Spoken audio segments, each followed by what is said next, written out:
이거 사운드 지금 이퀄라이저, 사운드 이펙터, 지금 클로너의 사운드 이펙트를 통해서 이제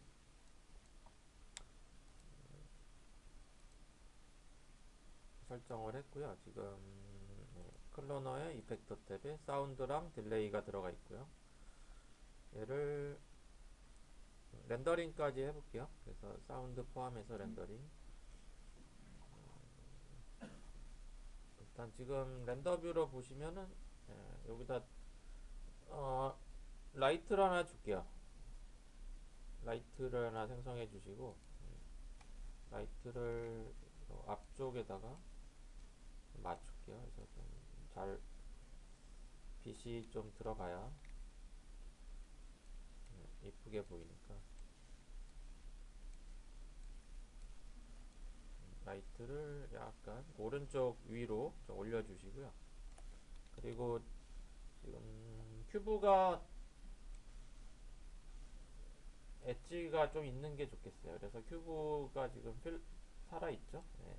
또 필레를 줄 수 있어요. 큐브에 필레를 주시면은 이렇게 엣지가 들어가면서 하이라이트가 생기니까 거기 필레를 체크해 주시고 오브젝트 탭에 필레 सब디비전을 5로 줄게요. 뭐 레디우스는 그냥 3으로 해도 될 것 같고요.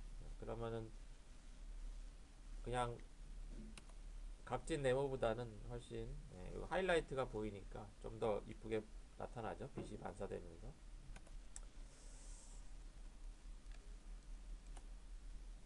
그래서 엣지가 들어가면은 조명을 써서 작업을 할 때 물체가 더 이뻐 보여요.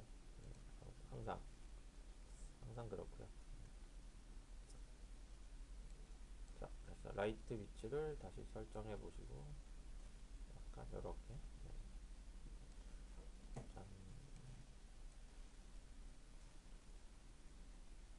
그 다음에 일단 배경을 지금은 그냥 배경을 하나 줄 건데요. 배경이 지금 없는 상태죠. 배경을 주는 거는 여기 백그라운드가 있어요. 에펙처럼 배경을 줄 수가 있는데 백그라운드를 선택하시고 백그라운드에 들어갈 재질을 하나 선택해 주시고 재질은 컬러 탭으로 가서 여러분이 원하는 색으로 잡으시면 돼요. 뭐 이런, 밝은 핑크 뭐 이런 거로 할 수도 있죠. 그래서 백그라운드에 주시면은 그런 색이 되니까 약간 이런 아이보리색으로 해볼게요. 이런 느낌으로. 일단은 렌더 뷰를 한번 보시고 이렇게 해서 단순 배경색 주실 때는 여기 이제 백그라운드를 줄 수 있어요. 만약에 뭐 투명으로 할 때는 어제 한 것처럼 투명으로 렌더링 하시면 되고요. 자, 이렇게 해서 일단 구도를 잡고 자, 렌더 세팅 다시 아웃풋 지금 1280720 HD 사이즈로 하시면 되고요. 1280-720 아래쪽은 올 프레임 올 프레임으로 하고 저는 일단 450까지 돼 있어요. 세이브해서 지금 동영상으로 MP4로 하시면 되고요.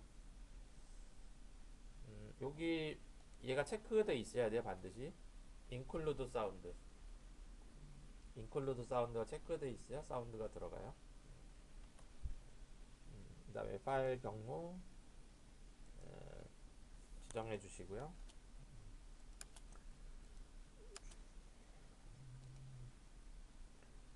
이거는 지금 렌더링 폴더에다가 저장을 할게요. 이거는 뭐 오디오 이퀄라이저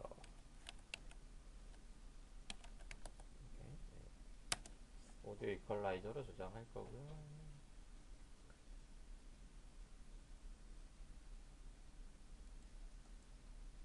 일단은 지금은 뭐 다른 거는 하지 않고 뭐 GI나 앰비언트 이런 건 하지 않고 뭐 그 상태로 해서 저장 위치랑 형식 include 사운드 체크 그 정도만 하고 렌더 투 픽처 뷰어로 일단은 렌더링을 가보죠. 자, 지금은 뭐 빛의 굴절이나 GI 이런 거 안 썼으니까 빨리 진행되죠.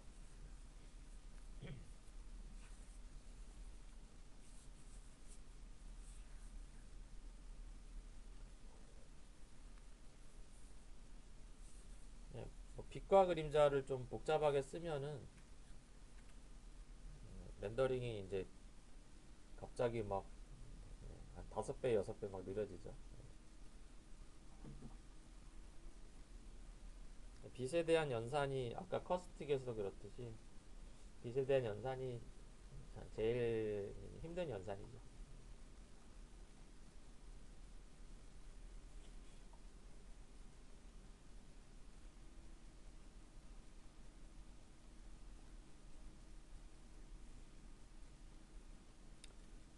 광고 작업 같은 거 하실 때 뭐 에펙에서 2D 이퀄라이저를 만들 수도 있지만 그런 식으로 C4D에서 3D 이퀄라이저를 제작하셔가지고 에펙에다 또 넣어서 뭐 배경 투명으로 렌더링 하시면 되니까 그렇게 할 수도 있고요.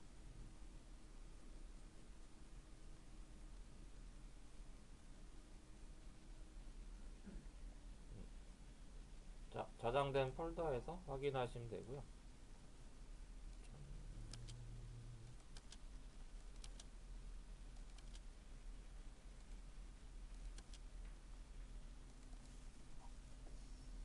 네, 이렇게 해서 오디오가 포함된 mp4 파일로 만들어졌어요.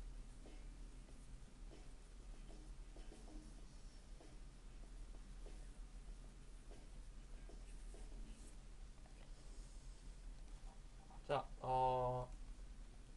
사운드 오디오를 넣어서 할 수 있는 일단은 여기 이펙터에 사운드 이펙터를 좀 봤고요. 이거는 도형을 어떤 거를 활용해서 하냐에 따라서 이제 다양한 형태가 나올 수 있겠죠. 그리고 타임라인에서의 오디오 이거 확인하고 그 다음에 여기도 마찬가지로 이걸 제어할 수 있어요. 이거 지금 사운드 이펙트에 들어간 오디오도 타임라인에서 선택하시면은 여기서 스타트 타임 조금 이따가 진행할 수도 있죠. 그래서 스타트 타임에다 뭐 90 넣어주시면은 3초 뒤에서부터 모션이 된다든가 이렇게 제어할 수 있으니까 시간 조절은 여기 타임라인을 열어서 설정하시면 되겠어요. 자, 그래서 그 정도 뭐 사운드에 대한 사용 설명을 드려볼 수 있네요. 자, 일단 오전에 대한 예제는 여기까지 해보고요.